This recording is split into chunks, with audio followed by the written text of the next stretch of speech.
তো অনেকদিন থেকে ছোট একটা জুতার র‍্যাক কেনার খুব দরকার ছিল বাহিরের জন্য। বাহিরের স্যান্ডেলগুলো খুব এলোমেলোভাবে পড়ে থাকে এবং বাড়িওয়ালাও এসে বলে গিয়েছে যে বাহিরে যেন জুতা এলোমেলোভাবে না থাকে, হয় জুতার র‍্যাক কিনতে, না হলে বাহিরের স্যান্ডেলগুলো ঘরে নিয়ে এসে রাখতে।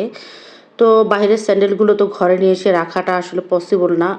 সেই জন্য বারবার বের করা, আবার ভিতরে ঢুকানো, এটা অনেক একটা ঝামেলার ব্যাপার। সেজন্য ভাবলাম একটা ছোট্টখাটো একটা জুতার র‍্যাক কিনে নিই। তো একটা জুতার র‍্যাক কিনে সে সেটিং করছিল। এপাশে আমি কিন্তু গতকাল দুটো আমি যে মানি প্ল্যান্টের গাছগুলো লাগিয়েছিলাম ছোট ছোট জেলির জারে, সেগুলো আমি সুন্দর করে একটা টবে রাখার জন্য 2টা টব আমি কিনে নিয়ে এসেছিলাম, মাটির টব। সেগুলো আমি আপনাদেরকে দেখিয়ে দিলাম।